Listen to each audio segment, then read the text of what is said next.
So ladies and gentlemen, welcome to the LSE. I'm Yali Abrahampur, Assistant Professor of Management at the Department of Management at London School of Economics and Political Science, and I'm delighted to welcome today Gillian Tett. Gillian is going to talk about her marvelous new book, The Silo Effect, Why Putting Everything in Its Place Isn't Such a Great Idea. This is the third time Gillian will deliver a public lecture at LSE. In 2009, she presented her book Fool's Gold, How Unrestrained Greed Corrupted a Dream, Shattered Global Markets, and Unleashed Catastrophe. It's a book for which she won the 2009 Book of the Year Award at the inaugural Spears Book Award. In 2002, she discussed the state of the economy at an LSE 100 public lecture. Gillian is a US managing editor for the FT, and she writes weekly columns for the FT on a wide range of issues covering economics, financial, political, and social issues. And this range of topics was very salient to what she'll be talking about today. She's won a host of awards,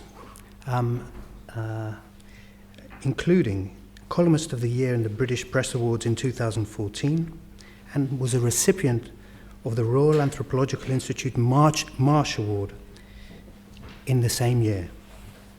In addition, she's won the President's Medal of the British Academy in 2011, was recognized as Journalist of the Year in 2009, and Business Journalist of the Year in 2008, by the British Press Awards, and a Senior Financial Journalist for the year in 2007 for the Wincott Awards. A proud tradition, because Wincott was one of our foremost financial journalists for a while. Gillian will talk about her book, The Silo Effect, today. Let me just say that I thought that this book will have many resonances for all of us. It certainly did have for me. At the Department of Management, what we try to do is teach and research and add value by drawing on multiple social science disciplines. So we try and combine economics, psychology, sociology, and anthropology. And our view is that by understanding each one of these disciplines, we add value to how it is that we engage and try to deal with and improve the world. And this is why it is so appropriate for Gillian to join us today, because she has a PhD in cultural anthropology from Cambridge University, as she'll mention. And she'll illustrate how it is that we can add value by looking at the world through an anthropological frame. She'll emphasize that, but that is in complement with the other framings that we're talking about today, that I mentioned. So, without any further ado, please join me in thanking Gillian for joining us.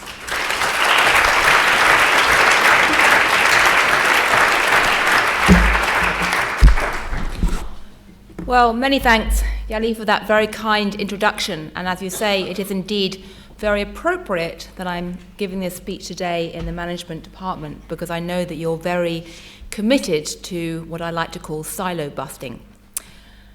Just to get a sense of who I'm speaking with, apart from the fact I know that it's quite a hallowed place to be standing in front of pictures of Ben Bernanke and David Cameron and Sheryl Sandberg, how many of you in the hall are affiliated with the management department? Okay, how many of you are economists? Okay. How many of you are fellow anthropologists? Yay, that is the biggest proportion of any speeches I've given recently. That's fantastic. And how many of you sort of just wandered off the street and not actually at the LSE at all? Okay, well, there we go. Great. Well, for whatever reason you've come along today, thank you very much indeed for coming along. My book, as you've heard, is called The Silo Effect. And it really sets out to answer a very simple question, which is this: why do people in the modern world who work in institutions, and not always in institutions, who are often very bright, seem to go about doing things that are fantastically dumb. Why are we all prone to behave in ways, even when we think we're intelligent, which can sometimes be very stupid and sometimes very damaging? And it's a question that I first started asking a lot back in the 2007 and 2008 financial crisis. Because back then, as many of you know, it was very popular and common for people to say, well, the crisis happened because those bankers were either mad, evil, greedy, stupid, or all four. And somehow the regulators and the policymakers and all those brilliant economists who came from places like LSE, somehow they were either mad or stupid too. And because of that, people didn't see the scale of the risks, and they did some very, very foolish things. And I used to hear my fellow journalists and politicians saying that, and think to myself, well, yes, there certainly were some greedy bankers, and I dare say some of them were a bit mad or evil too, occasionally. But most of the individuals I knew who worked in the financial sector were not actually mad, evil. They were often greedy, but they certainly weren't stupid. They were often doing things that seemed to them to make a lot of sense, at least according to the worldview that they had. And the real problem that occurred to me when I looked at finance was that the worldview that many bankers and many regulators had was unbelievably narrow, unbelievably beset by tribalism and tunnel vision. Or to put it another way, it seemed to me that the great paradox and irony of our modern age is that we live in a world where we all think that we are hyper-connected, courtesy of our cell phones, courtesy of our internet, our aeroplanes, our supply chain, and in some ways we are hyper-connected in the sense that shocks in our global system can flash around the world fantastically fast. And yet, even though we're connected to the system, the way we think and live and act tends to be very, very fragmented. Now, the first time I saw that happening was in fact in relation to the big banks. And the story that I tell in my book to illustrate this point is a story of UBS. I picked on UBS because I happen to know it quite well, and they rather helpfully wrote a very long report on what had got wrong with their own bank. So I was able to talk about UBS without any danger of being sued for libel because they'd said it all themselves. But UBS is fascinating because it's actually quite typical of Citigroup and Merrill Lynch and others. But UBS was a bank that until 2007 and 8, many people thought was fantastically boring and fantastically safe and risk-averse. I mean, it comes from a country, Switzerland, which makes a virtue out of being boring often. And it was a bank which actually had devoted a lot of energy and activity and management time to trying to manage its risks.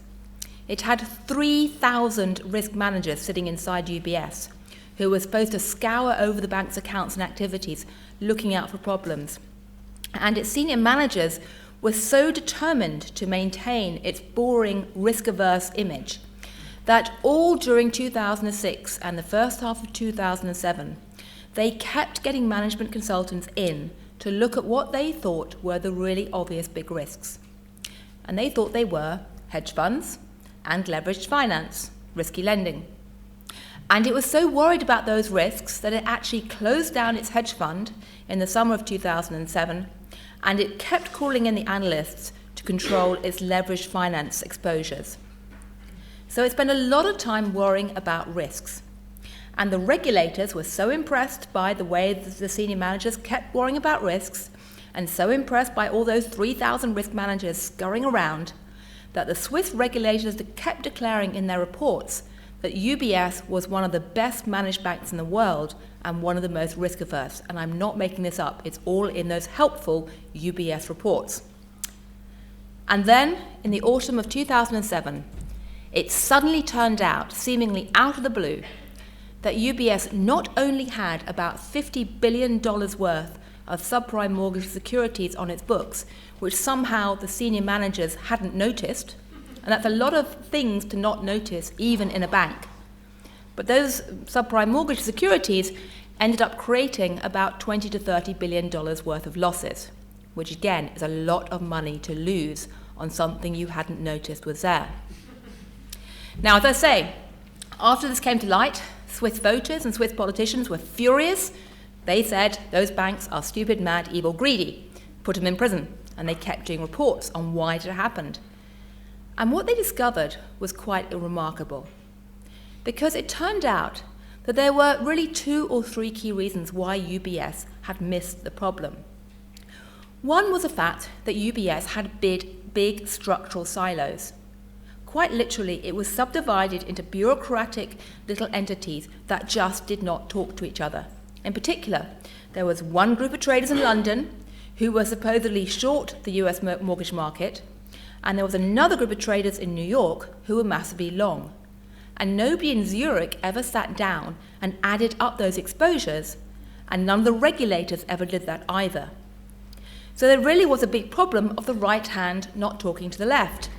And just to make it worse, those 3,000 risk managers who were diligently doing their job were divided into 3 different groups too, and guess what? They didn't talk to each other either. So you had structural silos. But you also had what I call mental silos, or a problem of tunnel vision, or the tendency that we all have to carry around in our heads a mental map of how we like to organize the world, and to put things into mental boxes, and to keep them in those mental boxes and not question where they've gone. Structural silos tend to be reinforced by mental silos. And in the case of UBS, what happened was that traditionally, the accountants and the risk managers had divided the world into proprietary business and client business. And they thought the first was dangerous and the second was pretty safe. And they also divided the world up into AAA securities, which were kind of really boring, and things like mortgage lending and corporate loans, which were more risky. And what happened in 2005 when things like AAA mortgage securities came up, which didn't kind of fit into any of those categories very neatly, was that very early on UBS decided it was going to chuck those securities mentally and in its accounts into the AAA bucket. And having done that, it kind of kept them there. And they got grouped together with treasuries, and they got completely ignored. They were buried in plain sight because the people inside UBS had such a rigid mental map that, having divided the world one way, they didn't go back and question it or try and rethink whether those boundaries actually made sense. And then last but not least, there was a social silo. There was a problem that actually the bankers inside UBS sat in a small little world where they mostly talked to people like themselves. And they didn't expect anyone from outside to peer in, and didn't feel much need to actually explain what they were doing to outsiders. And so there was nobody there who was able to say, well, hang on a sec, does it make sense that you're putting subprime mortgage securities in that AAA bucket and ignoring it? Does it make sense that these guys in London who are amassing a huge position don't talk to the guys in New York who have an even bigger position? There weren't enough people to apply good old-fashioned common sense because they were beset with tunnel vision, groupthink, and silos. So UBS basically illustrated almost perfectly the problem that fascinated me: silos that exist structurally, mentally, and socially. But when I looked around the world, it was very clear to me that it wasn't just the private sector banks that had this problem. On the contrary, if you looked at the public sector, at regulators, at central banks, they reflected that fragmentation too. I mean, over in America, the regulators are incredibly fragmented. You have this alphabet soup of different agencies who, for the most part, don't talk to each other, sometimes compete. And the reason why the problems at AIG occurred was because it literally fell between the cracks. But even in institutions which are supposed to be combined, you can end up with structural silos or mental silos. And the example, again, I tell in my book, is that of the Bank of England, where the problem in the Bank of England, like the Fed, like most Western central banks, was that although most people think, or most people outside central banking, or outside the walls of economics departments, or outside the walls of the LSE, most ordinary people think that economics is all about money. In reality, in the second half of the 20th century, this very striking split occurred in that the rise of ideas like efficient market hypothesis and CAPM and all these ideas about economies operating in a very efficient, rational way meant that money began to get taken out of the economics equation. In particular, money began to be seen as almost being like these circuits on an electricity board, something that transmitted signals but wasn't interesting in its own right. And what that meant was that at an institution like the Bank of England, you had one group of people who were looking at the macroeconomy and monetary policy with all their wonderful models, people like Mervyn King, who, of course, is well known to many of you, who comes from very much that, highly respected macroeconomic tradition. And then you had a second group of people who were looking at the messy, muddy weeds of the financial system and all these, complicated subprime mortgage securities that groups like UBS were creating. And although to outsiders it looked as if those two things should be connected, in practice, inside the Bank of England, the two departments didn't always communicate, and mentally, the people who were looking at the macroeconomy didn't spend a lot of time worrying about the weeds of the financial system, and the people who were looking at finance, how money was actually changing its nature, didn't talk much to people who were actually trying to run monetary policy. From time to time, some people tried to connect those two separate worlds. Paul Tucker, whose story I tell in my book as well, was one of those who tried to make suggestions like, well, if we're going to go out and analyse M4, shouldn't we try and link it to what's happening to CDOs? But he got absolutely nowhere, partly because there just was no academic research and no institutional support. And I firmly believe that one of the reasons why the Bank of England and other central banks missed so much of what was happening in the build-up to the credit crisis was that they couldn't see the scale of the credit bubble that was building and then couldn't understand the implosion afterwards because of that mental disconnect. But just to widen the frame, it's not just central banks that are at fault here. The media as well. Most of the journalist world, most newspapers, they were also fragmented in a way that echoed those kind of splits. Academic departments were very fragmented too. The fact you have a separate, department of people looking at finance and a separate people looking at economics in many academic institutions just reinforced that sense of fragmentation. But the other thing I realized as I tried to understand why it was that bright people had done really dumb things in the crisis was that it's not just a problem about finance either, or financial debate, or it's not just a problem about economics. Because in 2010, I moved to America. Until that point, I'd been running the markets team for the Financial Times in London. And I moved to America, and one of the first big stories that I had to get my group of journalists to cover was BP and the big oil spill in the Gulf of Mexico. And my first reaction was, well, thank heavens I'm not worrying about banks anymore. By that stage I've been living, breathing, eating banks for years. I can now look at something else. And then I began to read the stories that came back from BP. And it began to strike a tremendous sense of déjà vu. Because a story about why BP managed to have a situation where bright engineers essentially did some very dumb things in terms of creating that pollution was terribly similar to the story of, say, UBS. And so then I began to look around the rest of the world, and time again I saw a pattern that almost whenever a big scandal, whenever a big corporate disaster, whenever a big government disaster erupted, I found this pattern of silos again: mental, structural, and social.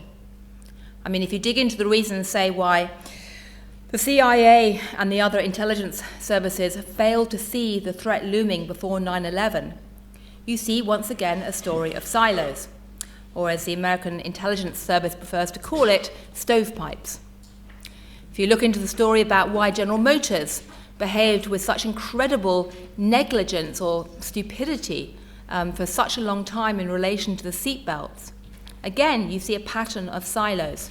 I mean, Mary Barra, the CEO of General Motors, is very, very articulate on this, that GM was a company beset by silos. If you look into a lot of the scandals with the NHS and all its IT procurement problems, again, there's a problem of silos there. Time and again, when you look around big institutions, you see this pattern developing, which people seem extraordinarily blind to until it's far too late. So then I started asking, well, why is it? Why is it that we are so consumed by silos in a world that we think is supposed to be hyperconnected? And what can we do about it? And when it came to the first of those questions, I dug back not so much into my journalism training, but actually into my background as an anthropologist. And those of you who in the room who are anthropologists, and I should say it's absolutely fabulous to be amongst some other anthropologists, because I promise you the vast majority of speeches I've given recently on this topic, there's maybe 3 of us surrounded by 120 bankers. But those of you who are anthropologists will know that one of the things anthropology has spent a lot of time looking at in the last century, 150 years of its existence, is a question of classification. Anthropologists tend to be fascinated by classification systems. And the reason is really very simple. Insofar as we can tell, classification is something which seems to be a human universal. Pretty much every society that anthropologists have studied has a classification system of some sort. Classification is culture in a way, and culture is classification. Or if you like, culture is all about the mental maps, the social maps that we all carry around in our heads and absorb from people around us, which creates a shared understanding about how we're going to arrange the world. And it's really out of that classification system that silos develop. Because essentially when we classify the world, we create these boxes, these mental and social and spatial boxes, which can become very rigid and then turn into silos.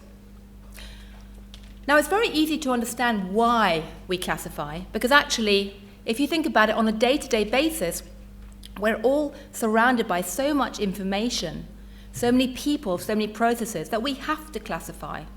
If we didn't, we would drown in chaos.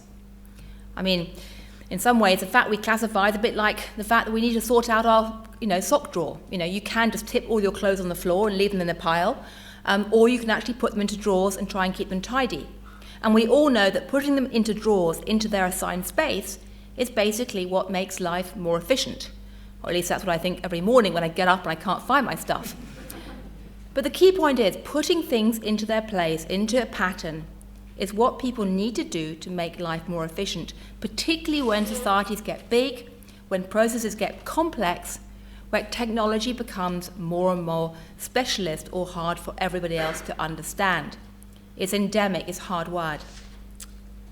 But although the process of classification is universal, something else that anthropologists know is that the way that different societies classify the world is not universal. There's actually a fair amount of variation in classification systems, which is actually precisely why anthropologists study them.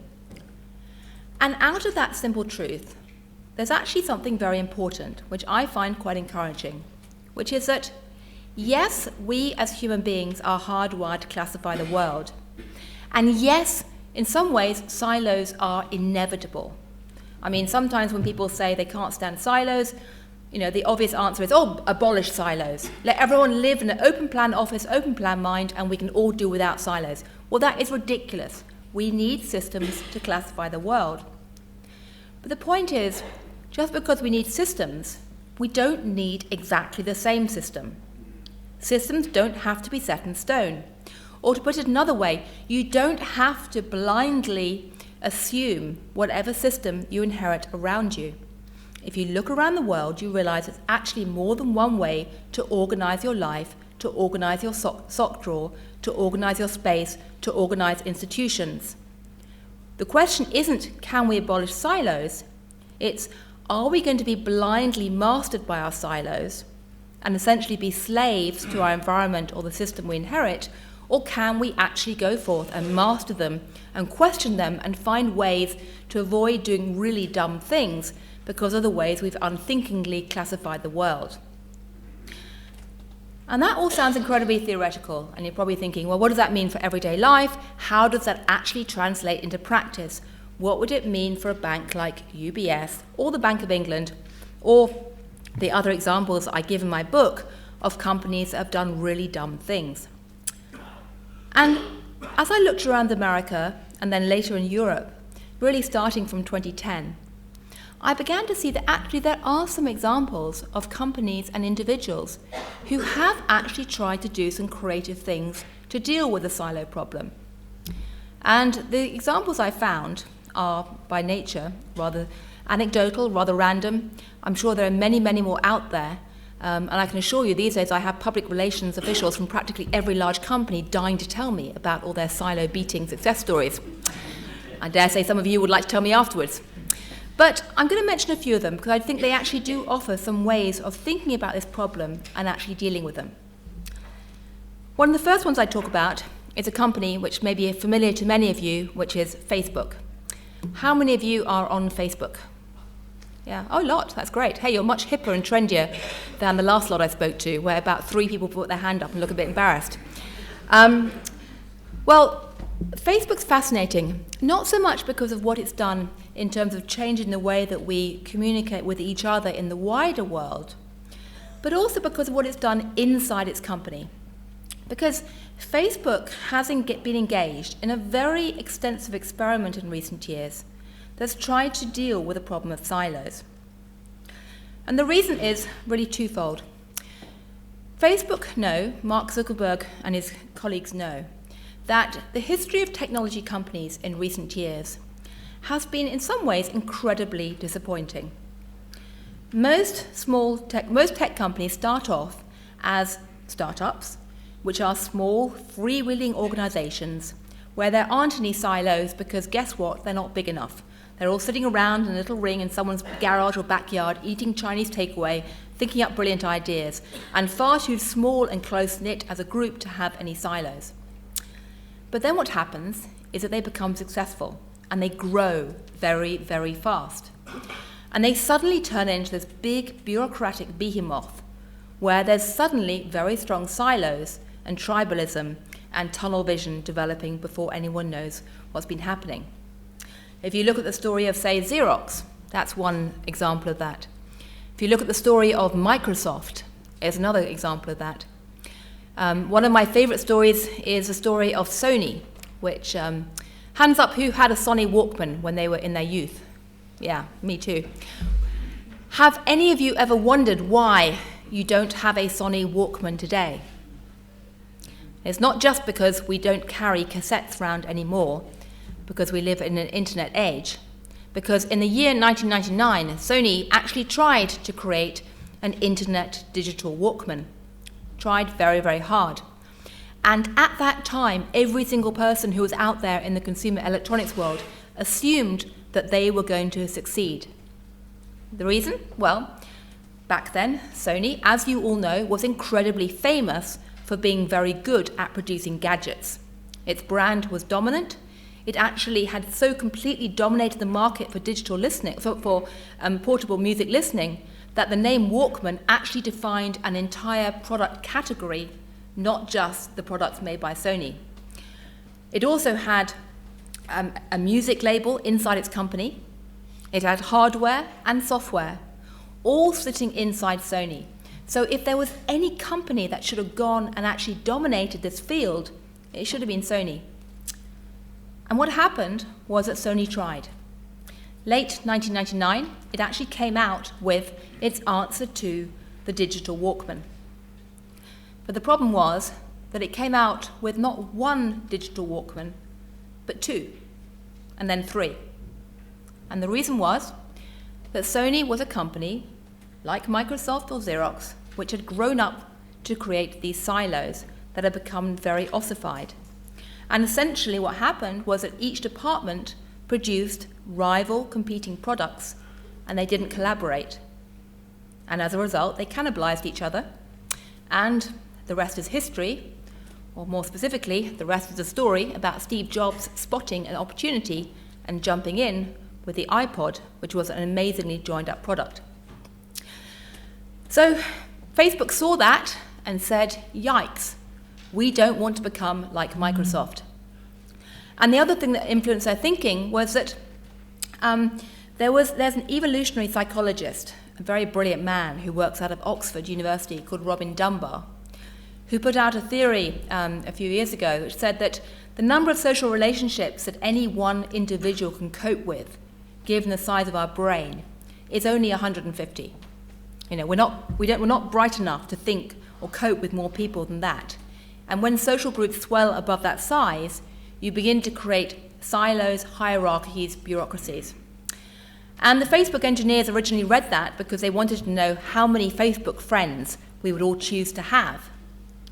But when they read it, they also suddenly went, yikes, when we get above 150, what are we going to do? We don't want to turn into Sony. So what they did was unleash what is, to my mind, one of the most sweeping attempts to silo bust of any company. And that involves recognizing, first, they need silos in the sense of specialist teams to get stuff done. You can't have everybody writing the same piece of computer code. But they also said, we need to make sure that those specialist teams don't turn into warring tribes. So they have started to do things like rotate people. Very obvious point, but actually quite rare in many large companies. Every 6 months, people are given a chance to change teams. They pull the engineers together about once every 2 months and have an all-night coding session called a hackathon, where they give them, guess what, Chinese takeaway, and tell them to work with somebody else who they don't know on a different project. And hackathons happen elsewhere in Silicon Valley, but at Facebook, they really try and break down the normal departments and get them for one night only to work on a different project. When people join Facebook, is anyone here working at Facebook? No, okay. Anyone want to work at Facebook after this? I mean, it's fascinating. When you join Facebook, it doesn't matter how senior you are, you're basically told that you have to go to boot camp for the first 6 weeks. And in theory, the boot camp is supposed to teach you how to code. In fact, that's total rubbish, because you can learn how to code in an afternoon. What it actually does is force that group of people to become a cohort, a group of people who go through the same training experience together, and it's quite intense, and are then encouraged very strongly to maintain their social ties even after they scatter into different teams. And the idea is, if you create teams with different nodes and points of contact between the teams, you start to essentially fight against the danger of those teams becoming very rigid and very opposed to each other. They even tell people you're not allowed to refer to anybody else in another team by anything other than their first name, because the theory is that if you go around saying those idiots in Team 6, you're creating more tribalism. If you say Peter, then you start to see the whole person and actually try to break down that tribalism. Yes, it's gimmicky. Yes, it is Silicon Valley. Yes, in some ways it looks a bit extreme sometimes. But it's very interesting as a way of trying to break down some of that tribalism. And in fact, after I started looking at it, someone pointed out to me that places like Oxford and Cambridge do that almost by default. If you think about the college system and the departmental system and how they overlap, and how somebody sitting at high table in an Oxford or Cambridge college can end up sitting almost by accident and having social ties with people in other departments. It shows one way to try and break down or blur some of those distinctions. Another quick idea, which I tell in my book, is the story of Cleveland Clinic. Again, a story that in some ways seems to have nothing to do with, say, economists or bankers. Cleveland Clinic is one of the biggest hospitals in the world. And in many ways, it was a very successful hospital because it has very good technical skills, except in one area. About a decade ago, the people who run Cleveland Clinic noticed that when you did consumer surveys about how patients felt about Cleveland Clinic, although they really admired the technical skill of the hospital, they didn't actually like the clinic. Patient satisfaction was very, very low. So they started to dig into it, and they realized that actually there was something very profound occurring in Western medicine, which in some ways was very, very dysfunctional. And the problem is this. When doctors look at medicine, the healthcare system, they tend to work with a mental map, which, like the bankers, is very rigid, but really reflects the world as it existed 2 or 3 decades ago, and reflects the way that doctors are trained. And essentially, that mental map divides the world up into 3 buckets. You have a group of people who are paid to cut up other people for a living, and they're called surgeons, very well paid. You have a group of people who do not cut up other people, but treat them, and they're called physicians. And then you have the caregivers, the support staff, the nurse, the cleaners, functionaries, and things like that. And that distinction is very rigid in medicine, and it basically forms the way that almost every hospital in the Western world is set up. But what the doctors at Cleveland Clinic said was, well, hang on a sec. That mental map seems natural and inevitable to doctors because of how they've been trained. What would happen if we were to look at the world through patients' eyes? How ordinary people who are not trained as surgeons experience health? And if you stop and think about it for a moment, and think about the last time you went into a hospital, you wouldn't go in there and say, I'd like to see a cardiothoracic surgeon, please. You'd go there and say, my chest hurts, or I feel a bit sick, I've got a pain in my head. Because human beings, patients, experience medicine according to body parts and ailments. And ordinary people don't make a big distinction necessarily in terms of how they experience hospitals by dividing up how you feel mentally, spiritually even, and physically in the same way that surgeons do. So what Cleveland Clinic did was embark on a very radical experiment, and they completely turned their mental map of medicine upside down. And they went from a world where they basically divided the hospital into, surgery and medicine, into a heart unit, a brain unit. And they went from a world where they assumed that surgeons did one thing and, say, nurses did another, to a world where even the surgeons were still told to start caring about not just the technical skill, but the mind, body, and soul of the patient. They actually sent the surgeons off to Disneyland to give them lessons in consumer experience. That was quite a shock. And you might think, well, what has that got to do with medicine? So what is that story about medicine? What has that got to do about anything else? Well, actually, that simple process of turning the map upside down can be applied to many, many different business fields. I mean, if you look at many areas where companies are operating, or even government entities are operating, and ask, well, okay, this is actually organized according to how the world was 10 years ago or 20 years ago, or according to what suits the people offering those services, what would happen if you were to turn that upside down and organize it according to what consumers want, or how people see the world, or according to the problems we're trying to solve?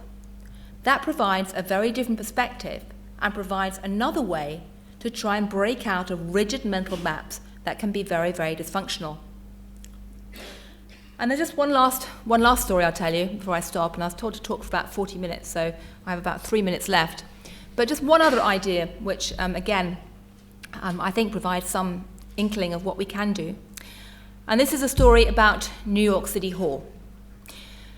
New York City Hall, as many of you may know, is a very, very large local government entity, one of the largest in the world.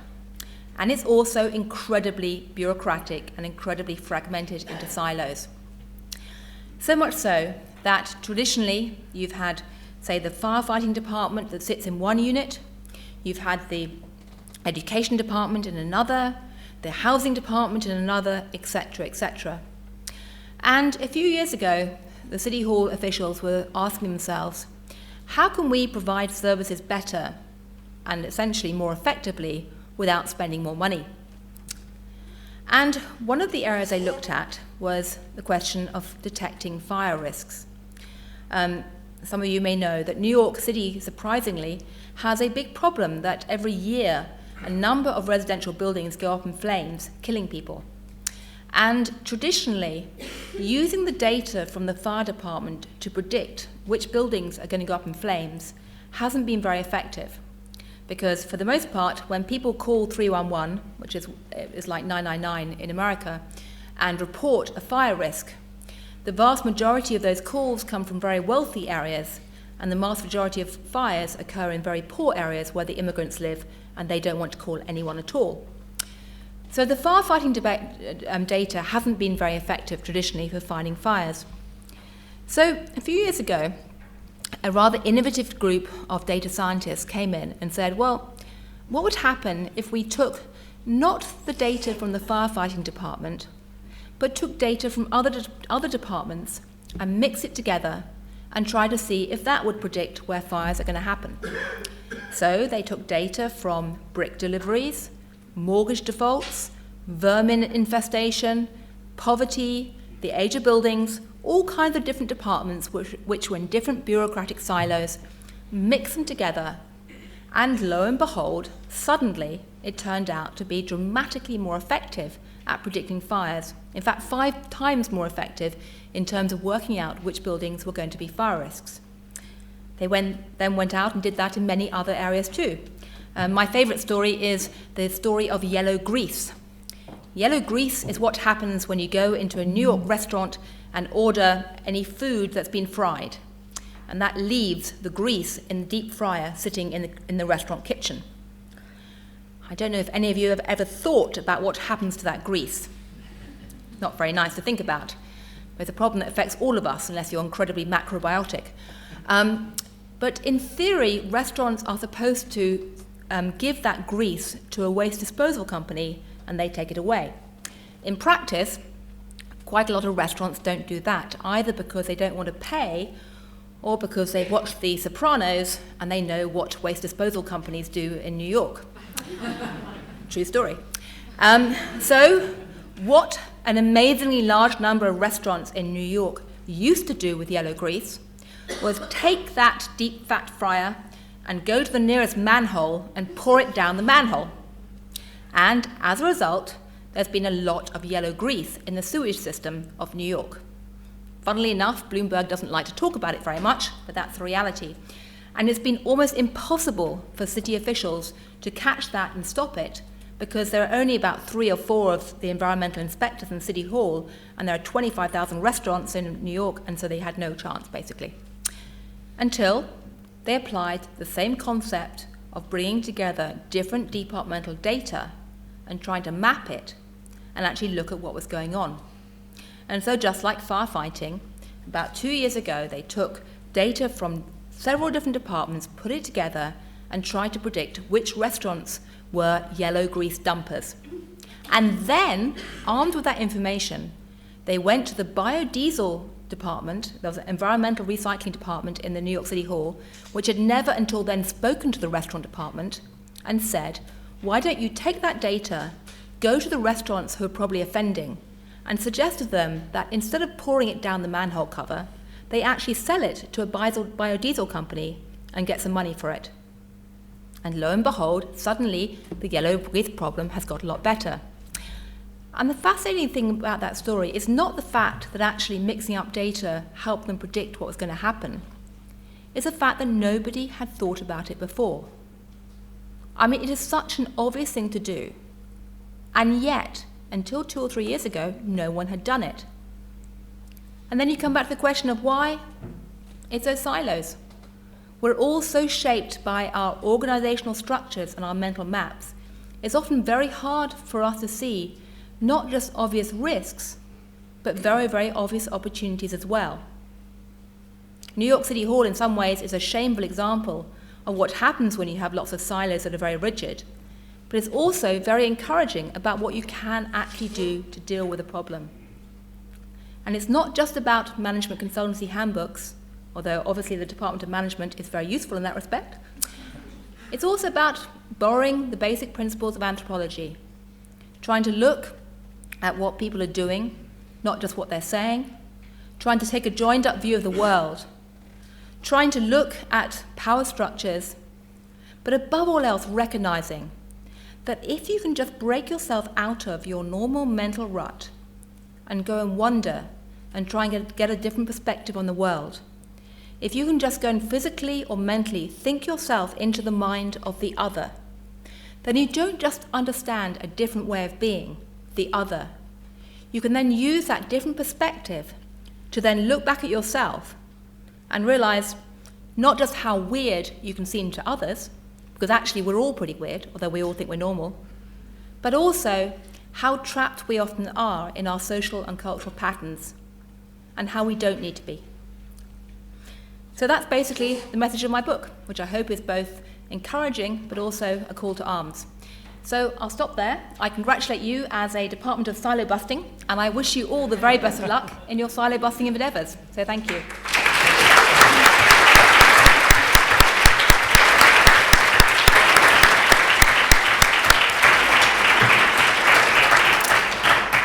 So we have about half an hour for questions that Gillian will take. Would you please let us know your name and affiliation, and wait for the stewards to come by with a microphone for you. And whilst people are putting their hands up, can I also please note that Gillian will be signing copies of her book outside once the entire event is open today.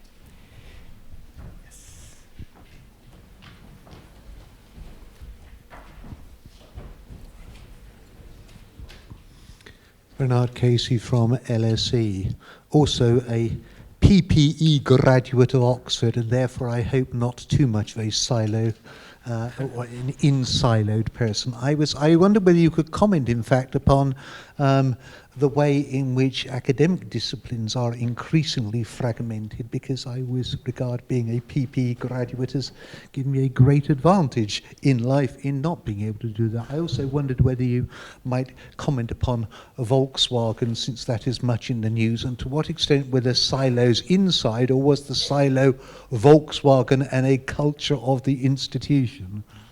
Well, Volkswagen is actually a very relevant story. I mean, I haven't studied Volkswagen in great detail.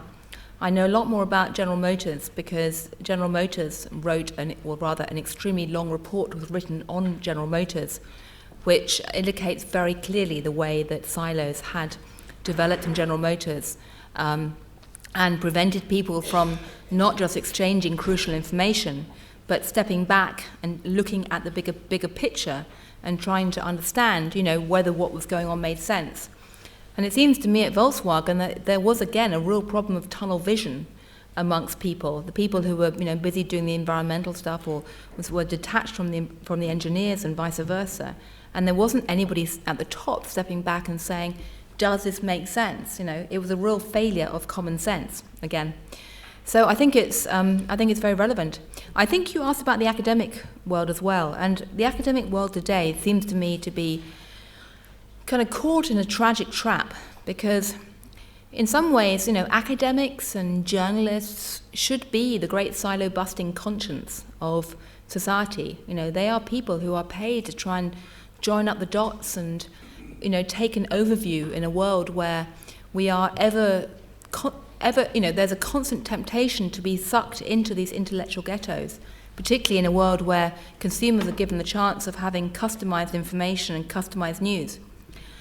But the tragedy of academia today is that although in some parts of the academic world there are individuals and institutions that are trying to take a joined-up view of different disciplines and recognizing that you need to do that to be innovative, the academic tenure structure in many parts of the university system actually does not reward that. If anything, it actually encourages people to stay stuck in a specialist groove as fast as they can, as deeply as they can, and to not move out of that for fear that if you take too many risks as an academic and try and jump across boundaries or have a generalist approach to anything, you won't get up that academic tree quickly.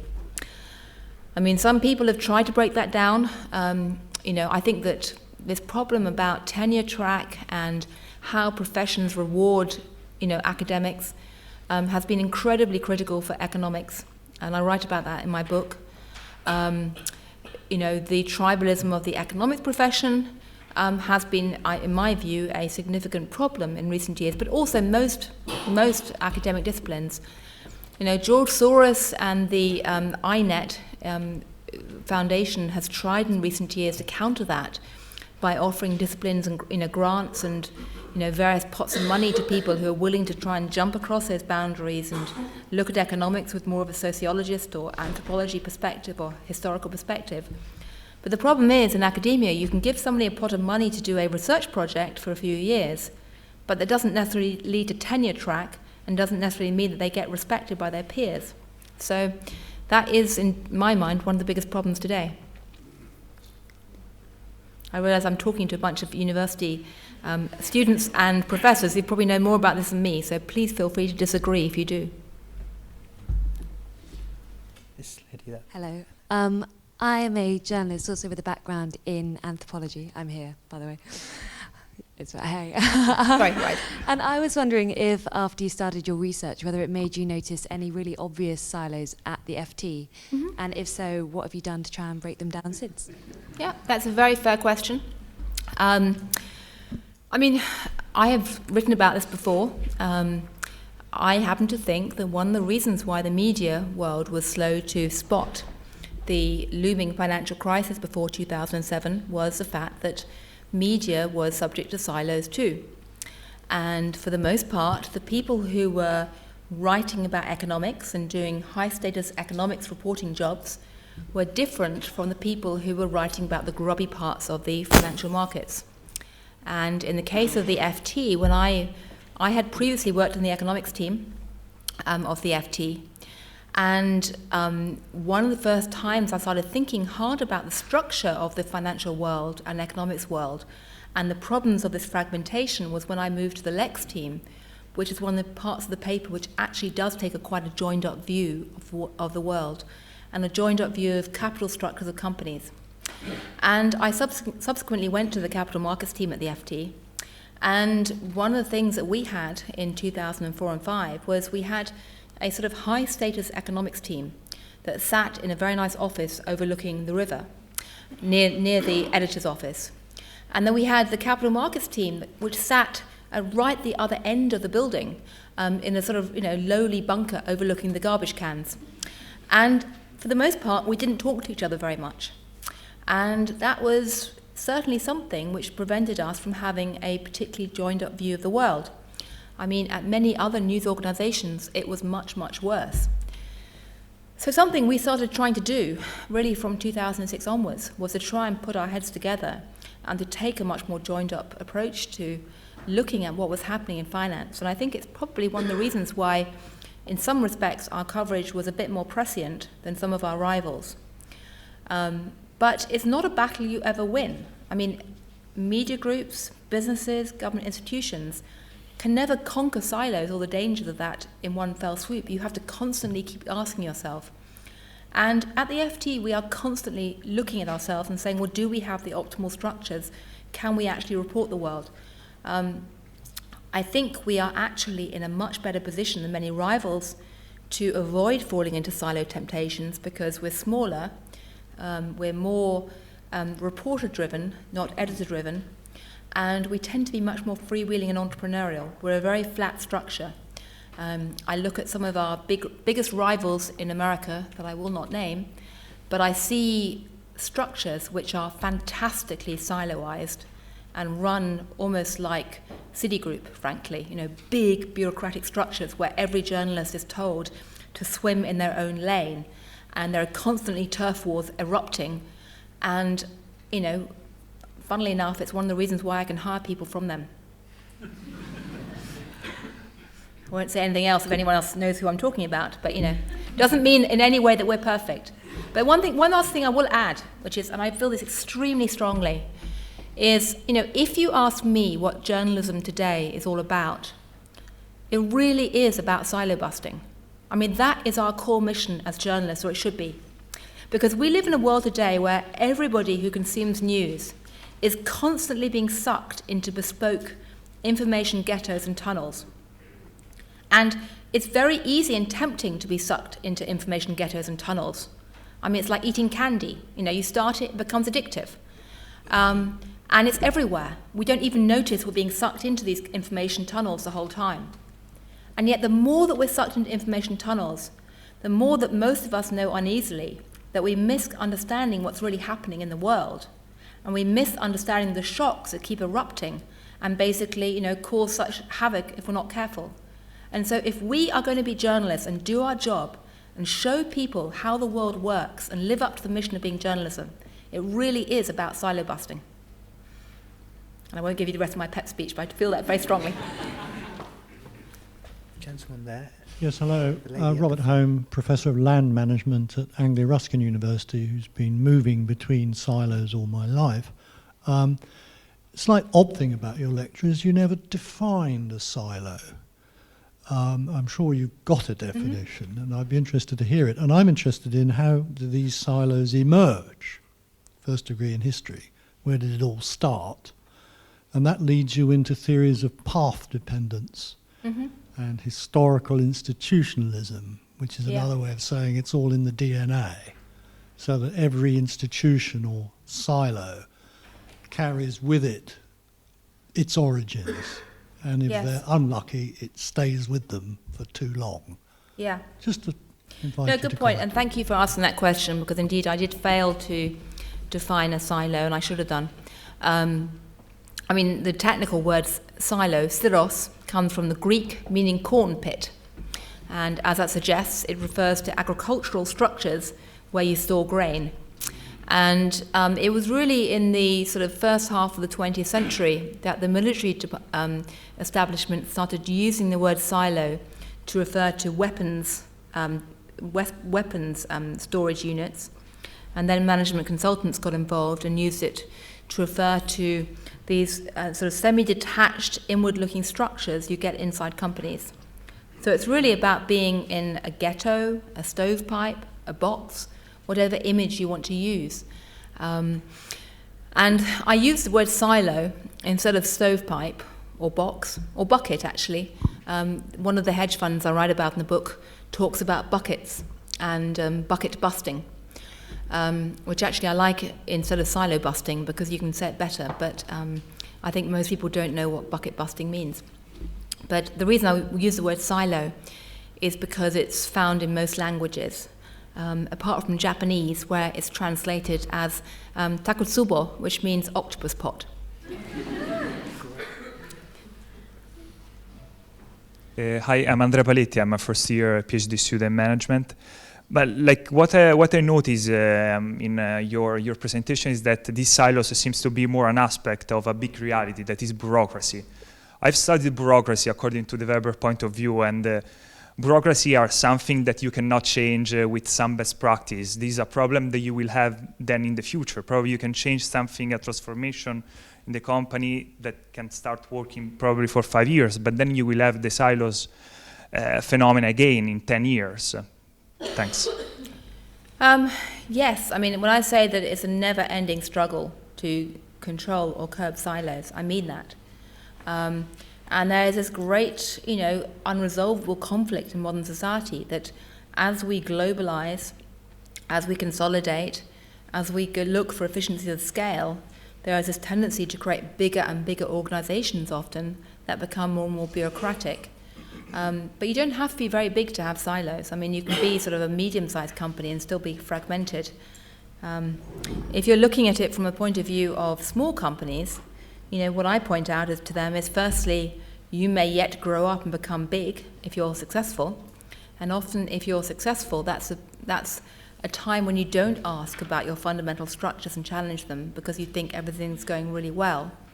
But more importantly, if you are a smallish company or a company that's trying to be not too bureaucratic, you have a chance to go and make hay at the expense of others, because one person's silo is another person's opportunity. And for every Sony which fails to invent the digital Walkman, there is Apple and Steve Jobs and the iPod.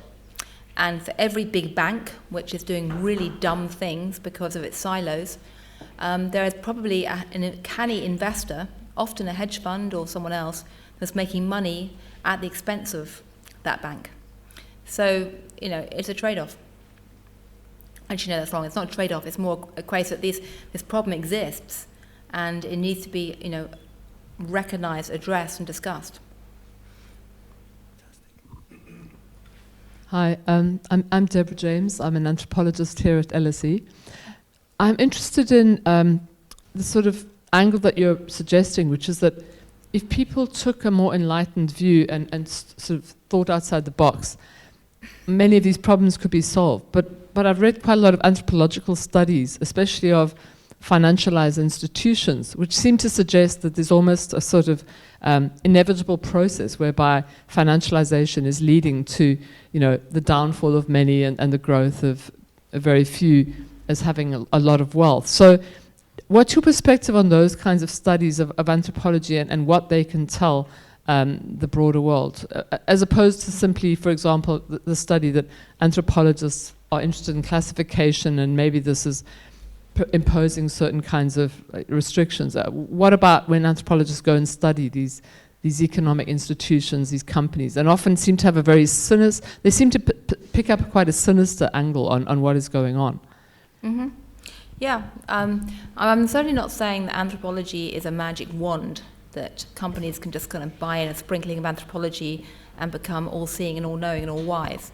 For what it's worth, I think that anthropologists actually have a lot to say that can be very useful for government institutions. My book in some ways is a job creation scheme for anthropologists. And if you look at America today, you do see actually, interestingly, a lot of big companies today trying to bring in anthropologists, originally because they wanted to understand their consumers, but then to actually increasingly understand themselves. I guess the key point I'm making is that, I believe, and you may or may not agree with this, but when you study anthropology, whatever you then go on and do, it sort of changes the way that you look at the world. And it sort of puts a chip in your brain, which means that you can never take anything entirely at face value ever again. And you're constantly trying to deconstruct, language and deconstruct social patterns and looking at, who's actually interested in preserving the status quo. Because, I write a lot about Pierre Bourdieu in my book.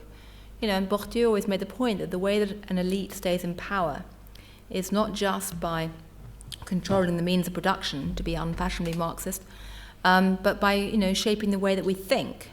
And they do that not necessarily through any deliberate plot, but because the social patterns and conventions that arise are just very convenient for them and maintain their position, and it's very easy just to reproduce them. So in that sense, what happens inside banks is often very sinister, if you like. And to go back to UBS again, I firmly believe that one of the reasons why nobody really saw what was happening inside the silo of banking before 2007 or 8 was because it really wasn't in the interests of the bankers making subprime mortgage CDOs to stand up and tell everyone and translate what was going on. And it wasn't in their interests to go forth and tell the risk managers how much they were missing in terms of the dangers. There was a social pattern and convention which was very, very convenient. And so, yes, you can say that was basically a sinister pattern that enabled the elite, the financiers, to stay in power. And you can look more widely at society and say, well, if there'd been more people, more politicians with a bit of anthropology training, and frankly more journalists, we might have asked hard questions. But at the same time, the reason why those patterns erupted was partly because of this silo problem I keep talking about. And so standing back and saying, okay, we have this, in the case of UBS, this ideology that free markets are wonderful, financial technology is far too complicated for ordinary people to understand, and we have this this pattern, this acceptance that is entirely normal and inevitable that big banks are arranged into tribal groups which all want to kill each other, and somehow it's kind of normal that the CDO desk doesn't talk to anybody else and no one really knows what's going on. But we don't have to accept that. Whether it's bank managers or bank shareholders or ordinary voters can step back and say, well, hang on a sec, why? Why do we have this pattern? I happen to believe, for what it's worth, a dose of anthropology, and that's cynicism and the questioning and the reluctance to accept things at face value, is something that actually should be injected into almost every course. I think anthropology is a bit like salt. If you add it to food, it makes every other discipline much richer. Including management, at the front and then at the back. Thanks, Gillian. My name is John Hughes. I guess one of my personal silos is I sit here as a member of the team for the LSE Council. A question about governments. If you were to be asked by both, but separately, by the US and Chinese governments about what should they do to avoid silos, to make wise foreign policy interventions, Wow. what advice would you give them? Well, funnily enough, various parts of the Western military establishment on both sides of the Atlantic have shown great interest in my book, and I'm going off to speak to some of them in the coming months, because they know they have a big problem with silos, and they have a rigid bureaucratic structure, and the foreign policy world is very, very fragmented, and there's a real inability right now to join up the dots and look at the consequences of a number of different foreign policy initiatives and aspects. I mean, what's happened in Syria is a classic, tragic example of the failure of joined-up thinking in every sense. So what would I suggest they do, apart from buy my book in large quantities and hire lots of anthropologists and create lots of jobs for anthropologists? I think that they could start by trying to bring in people from different departments and get them sitting around the same table on an equal footing. That would be a good place to start. And try to think through the different aspects of what's happening, say, with the military and foreign policy side of things. That would be a good place to start. Do you have any suggestions? No, that's why I'm sitting here and you're sitting Well. Hi. Thank you so much for your talk. I enjoyed it very much. But one thing that it left me wondering, and I apologize in advance if this sounds like an overly cynical view of human nature, but what role accountability and ownership also play in processes like these? So, for example, when you're talking about the Cleveland Clinic, perhaps it isn't the fact that the very smart surgeons and the very smart nurses and the very smart physicians it doesn't occur to them to think about patient experience, but simply that's not in their job description. They're not paid to do that. They have busy lives. They have a family they want to eat dinner with at 6 p.m. And especially as you get into larger and larger institutions, it becomes more of a problem of diffusion of responsibility rather than a mental structure that prevents them from seeing the issue in the first place. I mean, in the case of hospitals in America, there's really three things going on which are problematic. The first one is particular to America and less so in the UK, which is that people say that bankers have an eat-what-you-kill system, where basically whatever trade you get paid on with your bonus. Well, not quite, but it's an eat-what-you-kill system. Doctors in America tend to have an eat-what-you-treat system, which is that they're very fragmented and they get paid according to whatever they do, each specialist, and they get their fees. So guess what? They're incentivized to, all of them, do as many procedures as possible. And if you ever wondered why American healthcare was so expensive, it's partly because of this duplication problem. So that's part of the problem. Another problem is good old-fashioned power structures. I mean, in most hospitals, the roles of department head of medicine and head of surgery are the two most important jobs in a hospital. You usually have a CEO sitting over it, but those are the two big plum jobs. So when Cleveland Clinic announced it was going to reorganize itself, it had basically a big problem of power to deal with. How do you take those power structures away from those two key doctors? And I won't bore you with the details of what they did, but they managed to do it, but it wasn't easy. And when they then created their Brain Institute, they initially went to get, they were looking for a famous brain person who they assumed within the hierarchies of medicine would be a famous neurosurgeon. So they said, let's go out and get a famous Nobel Prize-winning neurosurgeon to run our new Brain Institute. And they found somebody, and they almost immediately had big problems, because when the neurosurgeon found out that he was going to be working on the same level as a neurologist and the neuroradiologist and the psychologist, they were all going to be on the same level. He didn't take the job. And they ended up having to look around. It was actually very hard to find someone to run that new unit. And they ended up turning to a neuroradiologist who sat inside the hospital, which, I mean, I don't think any of you are doctors here, but that is pretty radical within the the structure of medicine. It's a bit like putting anthropologists in charge of economists. But that was the kind of change they made. The other problem, of course, is training, because in America, when the wider medical establishment saw what Cleveland Clinic was doing, they were pretty upset. And in fact, the bodies that train surgeons and doctors, physicians, said, we can't accept anyone coming from Cleveland Clinic if you've mashed up all these labels. So in the end, what Cleveland Clinic had to do was actually reimpose some shadow vestige of the old divisions purely for training purposes, just so that their doctors could get the right pieces of paper.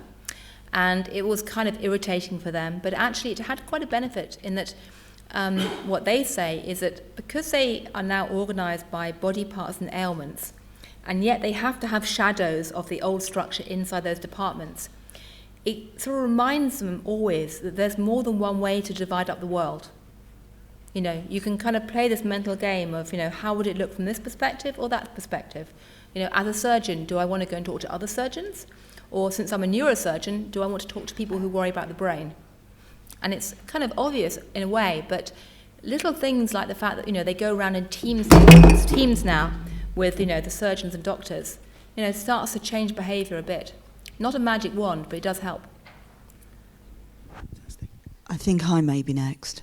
Sophia Cannon. I'm a barrister. Well, I've just left the bar, and I also appear on BBC Papers. Right.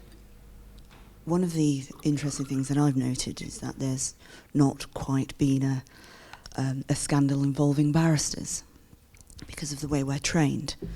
Like doctors, we have a touchstone, and that is obviously our standards and equally our integrity. So we're often asked that question, do you represent somebody who you know is guilty? Well, of course we don't. We would be professionally embarrassed. Now, the question I want to ask is that I've noticed that this week, or this month, they've set up the Banking Standards Board in the UK. Now, what is your view on that, and whether it will be able to break down the silos that I've seen in banking, using the bar as an example? Yeah.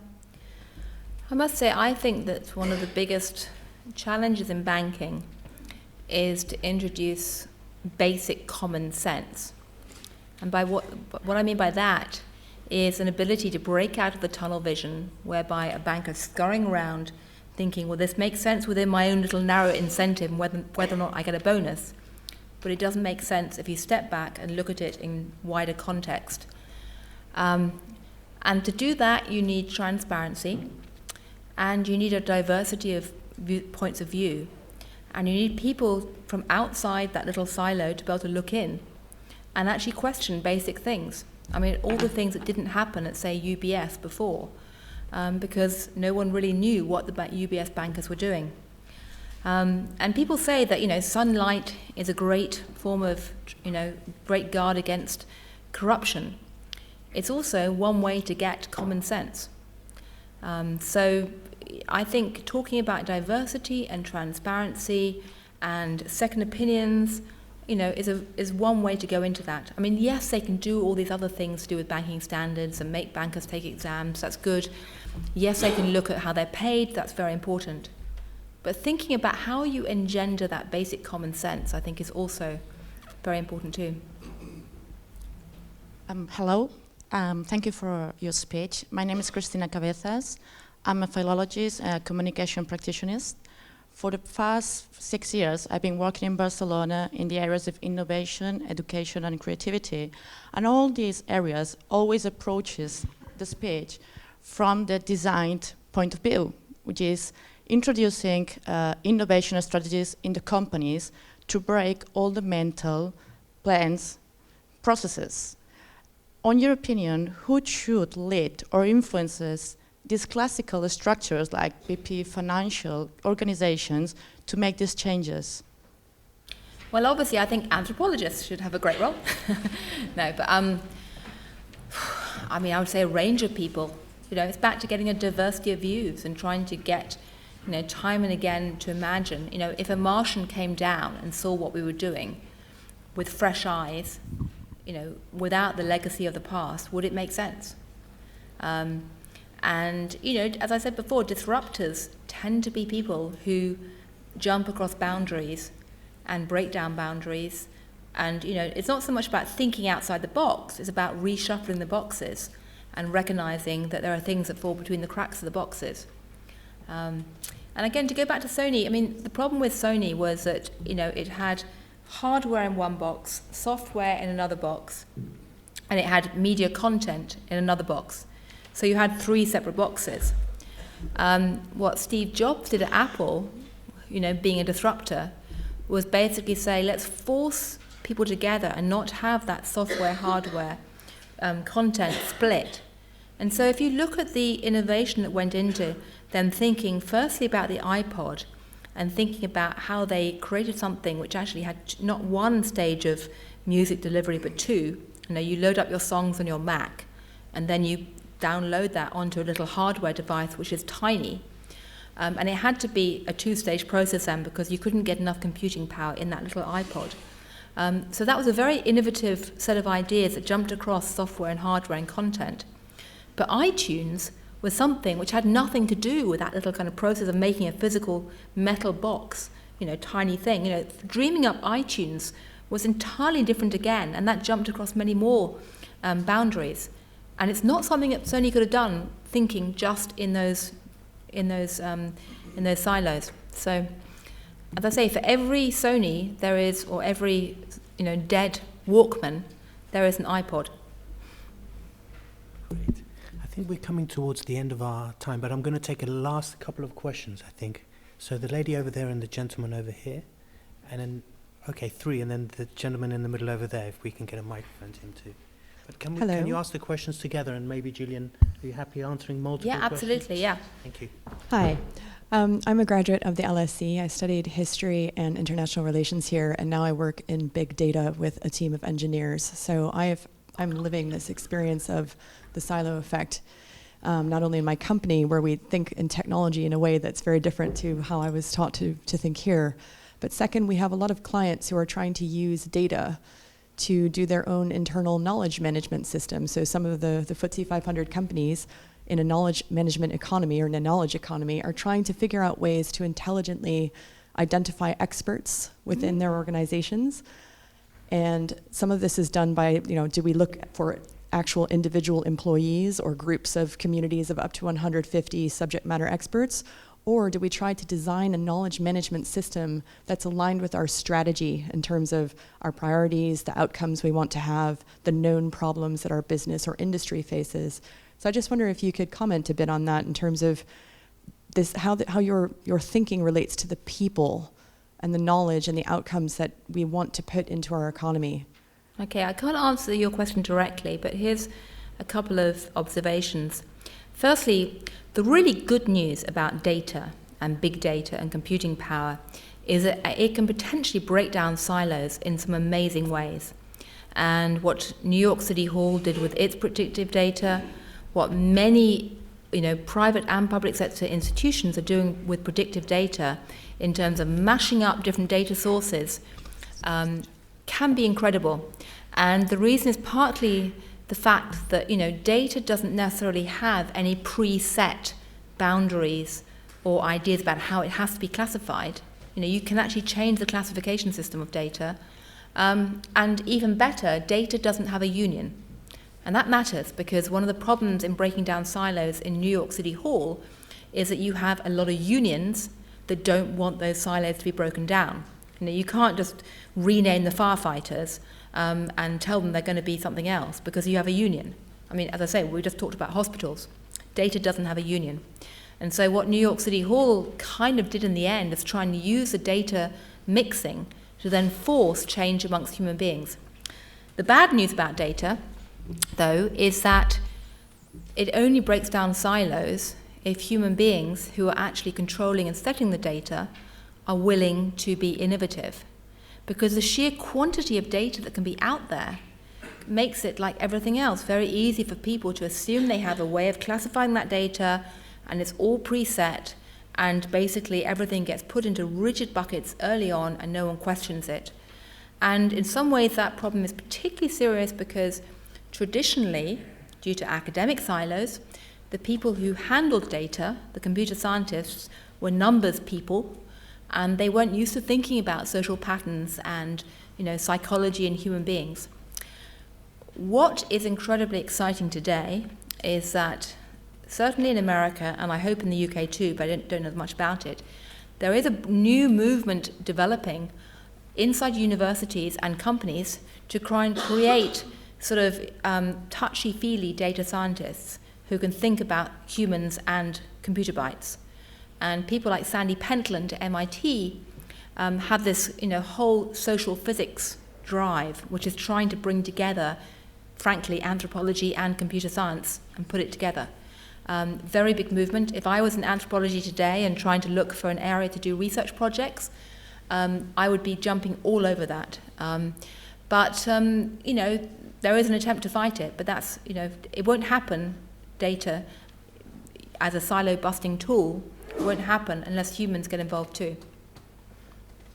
We're going to take another couple of questions, if that's okay. So at the front and in the middle, please. Yes, my name is Peter. I'm a consultant from Denmark.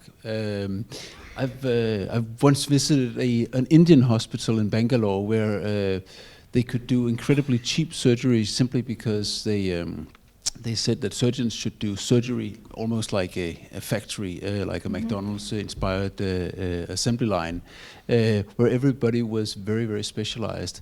And hearing about the Cleveland Clinic, I can't help thinking that there's a contradiction to the fundamental theory that specialization is what creates lower prices and an efficient economy. Yeah, I mean, I'll just say on the issue of specialization and efficiency, I mean, the reality is that if you want to get jobs done quickly and efficiently, extreme specialization is often very good. And in the modern world, there's a very powerful tendency for companies and government institutions to become more and more specialized and siloized because of this pressure to cut resources. And, if a company has to cut its budget, it's going to put people into very clearly demarcated roles. It would knock out any slack in the system. And the slack is often what allows people to roam or to connect or to collide, or people to jump across boundaries. Companies like Facebook can do all of their kind of clever ways of breaking down silos because they have quite a lot of slack in the system, and they admit that quite freely. So there's a tension. Silos can make people hyper-efficient in the short term, but with a potential long-term cost. I'm Edward Callum. I work in leadership and sustainability. I love your column in the FT. I read it every week. And I wonder, may I ask you, how do you decide what to write about? And how long did it take you to put together one of those beautiful, interesting, creative, disruptive pieces? Well, thank you. Well, flattery will get you... we won't get you a free FT subscription, but hey. First of all, thank you for buying the FT. You're helping to pay my salary indirectly, so thank you. Please all do that. How do I write? I don't know. I mean, well, my other half is sitting over there, so he can probably give you a better idea, because it usually involves, wandering around the kitchen thinking, oh God, what am I going to write this week? And stumbling on something. But, I mean, journalists are basically like... intellectual vacuum cleaners come magpies. We go around hoovering up other people's ideas, shiny objects. We put them in our little kind of, storage cabinet mentally. We leave them for a while, and then later on we try and join up the dots and make connections. The other metaphor I use is we go around the world collecting threads, and from all over the place, and then we try and weave a tapestry and try and explain it to people. And so I get threads from everywhere, personally, and I'm very grateful for everyone who gives me threads. They usually do so unintentionally, and I do that. But I'm always open to new ideas, so please write to me. may I say that's evident in your wonderful book, how it is that you've gone around the world and interpreted it through this anthropological gaze. And I hope some of that subtlety and depth has come across in the lecture today, which has been absolutely fantastic. Thank you so much for coming to us once again. Thank you.